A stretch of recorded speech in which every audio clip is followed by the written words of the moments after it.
Oi pessoal, agora eu vou fazer sobre o Museu de Paulo. Paulo apóstolo naufragou aqui em Malta e aí tem o museu dele, tem a igreja dele, tem a catatumba dele. Olha, dá até emoção de falar porque ele evangelizou Malta. Ele trouxe Jesus para Malta. Então eu vou mostrar para vocês como que foi a história dele aqui. Imagina sobreviver a uma tempestade devastadora em pleno mar do Mediterrâneo. Após dias sem ver o sol ou estrelas, um navio perde completamente o controle e acaba destruído contra as rochas de uma ilha desconhecida. Entre os sobreviventes estava um homem que mudaria a história do cristianismo para sempre, o apóstolo Paulo. E é justamente aqui em Rabat, na ilha de Malta, que a tradição cristã afirma que parte dessa história aconteceu. Hoje vamos conhecer uma cidade onde a arqueologia, fé e história se encontram de maneira fascinante. O naufrágio de Paulo. Por volta do ano 60 d.C., Paulo estava sendo levado para Roma como prisioneiro. A viagem descrita no livro de Atos dos Apóstolos enfrentou uma das piores tempestades registradas no Novo Testamento. Durante aproximadamente 2 semanas, a embarcação foi arrastada pelo mar sem controle. A tripulação acreditava que todos morreriam, mas Paulo transmitiu uma mensagem de esperança. Segundo o relato bíblico, o anjo lhe teria dito que ninguém perderia sua vida, embora o navio fosse destruído. E foi exatamente isso que aconteceu. Após o naufrágio, os sobreviventes conseguiram chegar vivos à ilha de Malta. Embora o ponto exato do naufrágio seja associado tradicionalmente na Baía de São Paulo, no norte da ilha, a história de Paulo em Malta não termina ali. Após serem resgatados pelos habitantes locais, Paulo e seus companheiros permaneceram na ilha por cerca de 3 meses. Durante esse período, segundo a tradição cristã, Paulo teria passado um tempo significativo na região, onde hoje está localizada na cidade de Rabat. Foi ali que surgiu um dos locais mais religiosos e mais importantes de Malta. Um dos pontos mais visitados é exatamente esse que eu estou mostrando para vocês, que é a famosa Gruta de São Paulo. De acordo com a tradição, ele teria sido o local onde Paulo viveu e pregou durante a sua permanência na ilha, ao longo dos séculos.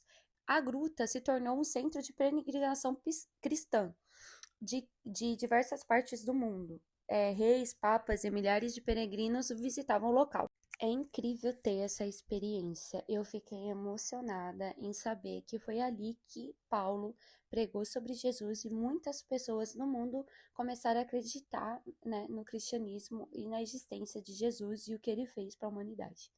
O ambiente era simples e silencioso, faz com que os visitantes reflitam sobre um homem que chegou ali como prisioneiro e acabou deixando seu legado espiritual, que atravessou quase 2000 anos. E agora nós vamos conhecer as famosas catatumbas de Rabat. A cidade abriga diversas catatumbas, mais impressionantes do Mediterrâneo. Esses complexos subterrâneos foram utilizados durante os primeiros séculos do cristianismo. Ali encontramos túmulos, corredores escavados nas rochas e evidências de vida das primeiras comunidades cristãs. Caminhar por esses corredores é como voltar no tempo. Cada parede e cada câmara revelam fragmentos de uma época em que a fé era vivida de forma muito diferente da atual. Além deles utilizarem também as catatumbas na Segunda Guerra e na Primeira Guerra Mundial para se protegerem. Pessoal, tem mais catatumbas aqui. Tipo um labirinto esse lugar, mas a gente vai andar em tudo. Porque é isso, vamos conhecer a história de Paulo e o que ele fez para o mundo. Trouxe o amor de Cristo para todos nós. Então, isso é magnífico. Ó, aqui é isso. É várias catacumbas. E bem escuro, bem sinistro. Agora a gente tá saindo, pelo jeito, não sei. Olha como é estreito aqui. Meu Deus.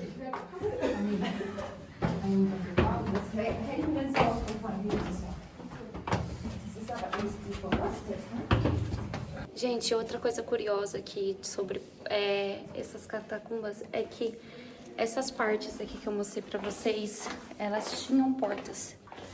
Então, famílias se abrigavam aqui dentro para fugir da guerra, para ficar no subterrâneo, né, para não sofrer algum dano. Então, todos esses buracos que eu mostrei para vocês são lugares que tinham portas que abrigavam famílias por conta da Segunda Guerra. Em Malta, existiam os cavaleiros que ajudaram a nova guerra. Eles eram tipo médicos, eles eram os cavaleiros malteses, que eles iam lá para poder prestar um serviço tipo de medicina, de enfermagem, para ajudar na guerra, na Segunda Guerra. Aqui em Malta, a Malta sofreu ataque, né? Mas não teve tantos danos. Então, por conta disso, mas tinha essa segurança com o povo maltês, que é as famílias ficarem naqueles locais. Gente, isso aqui é um labirinto, a gente tá andando há tanto tempo e não acaba. Meu Deus do céu.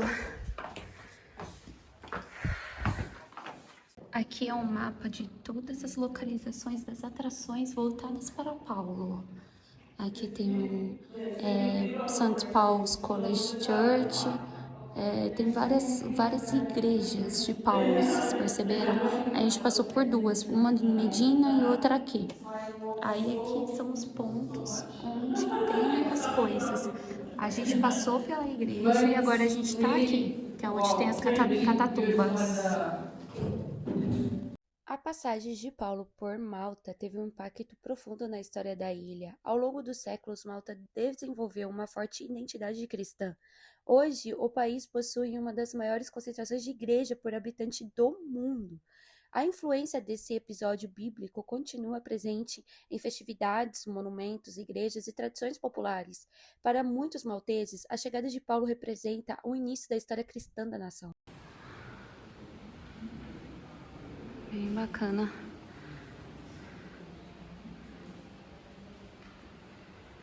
Última parada do Museu do Apóstolo Paulo.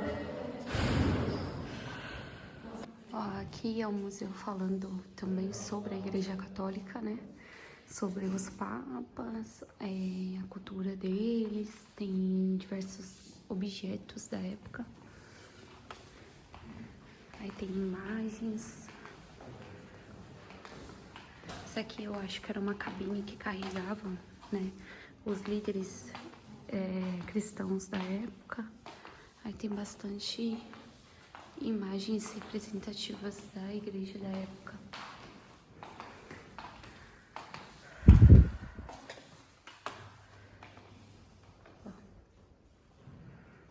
Aqui é um rolê assim de bastante tempo, hein, gente? Tipo, em torno de mais de 1 hora. Você tem que reservar pra você ler, pra você entender a história, pra você saber como tudo funcionava na época. Olha, gente, tem até a roupa deles que eles usavam na época.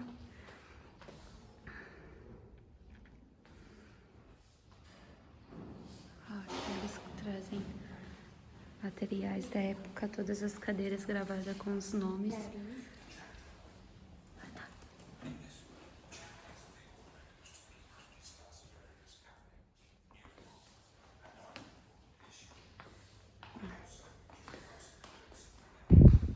E ainda falta mais 3 salas pra gente ver.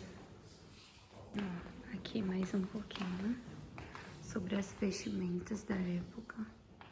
Se você pretende visitar Rabat, alguns lugares são praticamente obrigatórios. A Gruta de São Paulo, as Catatumbas de São Paulo, as Catatumbas de Santa Ágata, as ruas históricas do Centro Antigo, museus arqueológicos locais, a cidade fortificada de Medina, que é a principal, é linda demais, localizada ao lado de Rabat. Medina é conhecida como a cidade silenciosa, tem um vídeo aqui no meu canal, se vocês quiserem ver. Oferece uma experiência única, eu achei a cidade mais linda que eu já vi na minha vida até agora. Rabat não é apenas uma cidade histórica, ela representa o encontro entre fé, sobrevivência e transformação. Um lugar que vale muito a pena conhecer. Beijos e até a próxima!